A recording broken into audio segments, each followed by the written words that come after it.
Exercice pratique pour déterminer si des applications sont des injections, surjections ou bijections. Si tu n'arrives pas concrètement à démontrer ce genre de propriété, reste ici, Toto Algébrier est là pour toi. Je t'explique comment faire concrètement et je te donne même les raisonnements qui te permettent d'avoir l'intuition pour aller dans la bonne direction. Go! Alors pour la première application, on part de R2 dans R et au couple XY, on associe 2Y. Première question, cette application est-elle injective? Eh bien, on regarde qu'on n'a pas de dépendance en X dans le résultat. Donc, peu importe la valeur qu'on prend de X, ça ne changera rien ici et ça donnera le truc que j'ai selon Y. Donc ici, on sent bien que X ne va rien changer. Ça signifie que pour deux valeurs distinctes de X, mais la même valeur de Y, j'aurai bien le même résultat. Et je peux prendre par exemple ces deux valeurs-là, 0, 1, pi 1, ont la même image qui est 2 par cette application, puisque 2 fois la deuxième coordonnée Y1 vaut 2. Non, la fonction n'est pas injective. Maintenant, est-elle surjective? Eh bien, il faut se concentrer sur le 2y. Et comme je suis à valeur dans R, mon but est de savoir si, peu importe celui que je prends dans R, je peux avoir quelqu'un dans R2 qui m'amène sur ce quelqu'un dans R. Sur mon brouillon, je prends un A quelconque pour tâtonner. Et je me pose la question, existe-t-il un Y tel que 2Y égale A?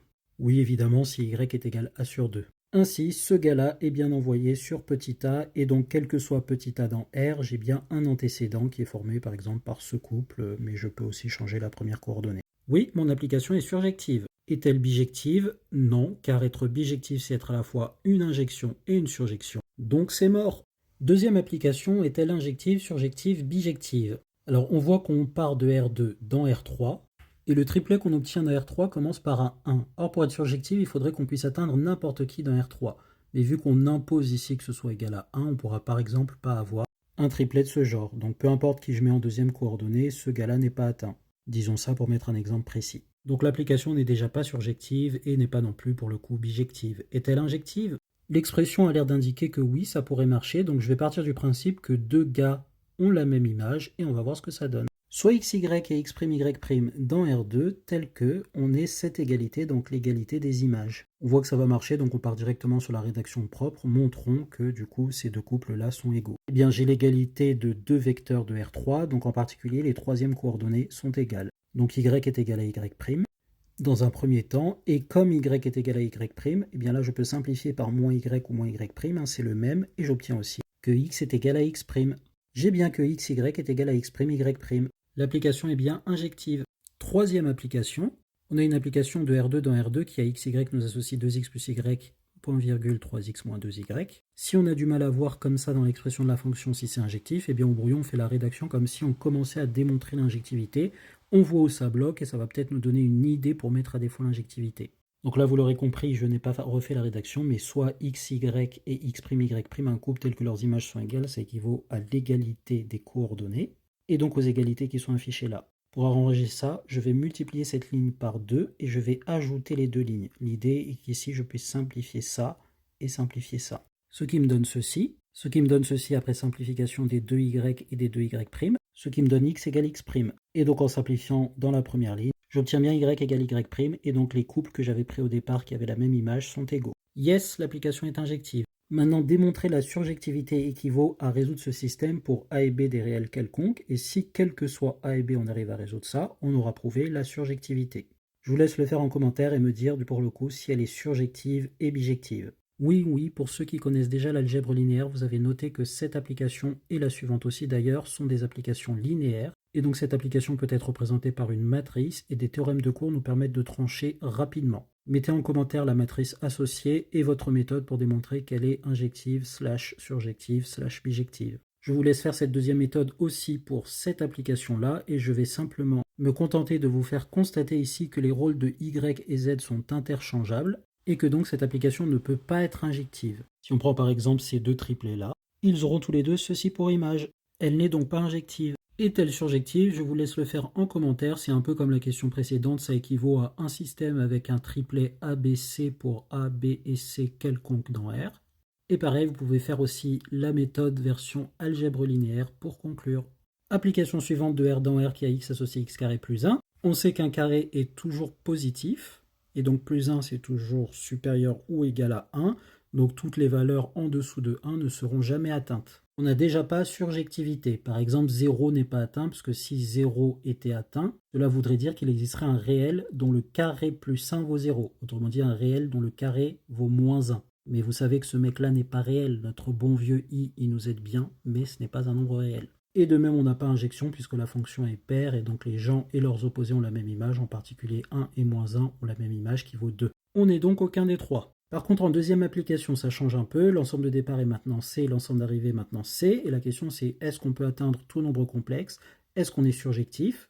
Autrement dit, si je fixe un nombre complexe arbitraire, est-ce que z carré plus 1 peut être égal à ce nombre complexe pour une certaine valeur bien choisie de z? Oui, c'est possible. On peut le voir comme la résolution que l'on voit en début de sup, ou alors comme une application du théorème fondamental de l'algèbre, qui dit que tout polynôme à coefficient complexe admet une racine. Donc z carré plus 1 moins la valeur arbitraire est égale à 0, a toujours une solution, et cette solution va donc être un z, un antécédent qui convient. Donc surjectivité par le théorème fondamental de l'algèbre, ou en cherchant à la main une racine carrée de notre quantité. Valeur arbitraire moins 1.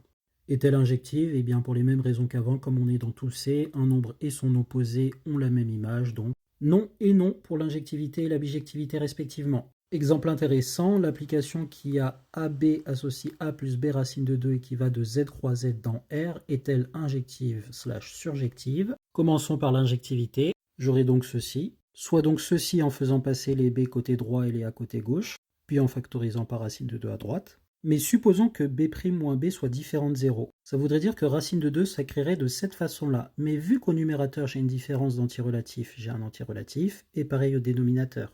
Donc ce truc-là est un nombre rationnel. Or, on sait depuis le lycée que racine de 2 n'est pas un nombre rationnel. Qu'il ne peut pas s'écrire de cette façon, et dit en passant, ça ne marche pas non plus pour AA', BB', des nombres rationnels, puisqu'une différence quotient de rationnel donne aussi un rationnel. Donc c'est qu'ici, la supposition que B' moins B était différent de 0 est fausse, et donc B est égal à B', et donc ceci vaut 0, et donc ceci vaut 0, et donc A est égal à prime, B est égal à B'.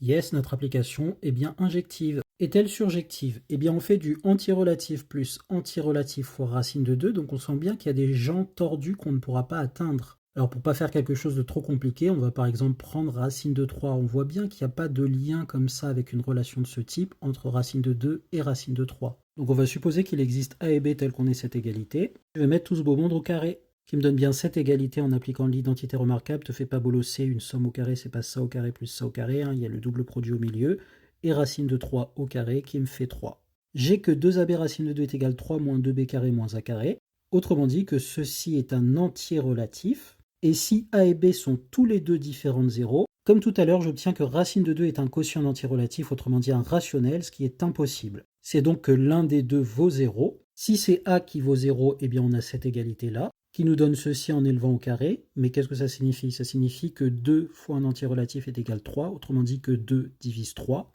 ce qui évidemment est absurde d'après l'arithmétique que l'on connaît du lycée. Et si c'est b qui vaut 0, dans cette égalité-là, ça signifie que a est égal à racine de 3, mais on sait que racine de 3 n'est pas rationnel avec la même démonstration que pour racine de 2, et donc il ne peut pas être antirelatif, et donc il ne peut pas être égal à a. Ainsi, pour a et b antirelatifs, cette égalité n'est pas possible, donc racine de 3 n'est pas dans l'image de cette application. Et enfin, la dernière, on a les fonctions de R dans R, c'est ce que signifie ce symbole, et à une fonction de R dans R, j'associe son image en 1 moins son image en 0, ce qui me donne bien un réel. Est-elle surjective? Eh bien, on voit qu'on va facilement fabriquer une fonction qui donnera n'importe quel réel à l'arrivée. Il suffit juste de prendre une fonction qui en 1 vaut le réel en question et qui en 0 vaut 0.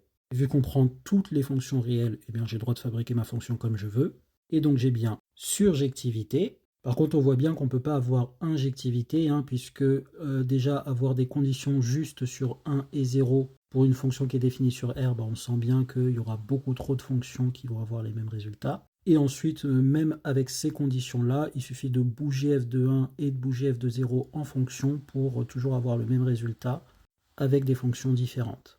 Donc là, on n'est évidemment pas injectif, je vous laisse mettre des exemples de fonctions en commentaire. Et pour le coup, pas bijectif non plus. Voilà, si ça t'a plu, n'hésite pas à enregistrer pour revoir le raisonnement et puis pour reprendre ça quand tu vas réviser. Mets un petit like et partage aux camarades de classe, ça peut aider. La bise!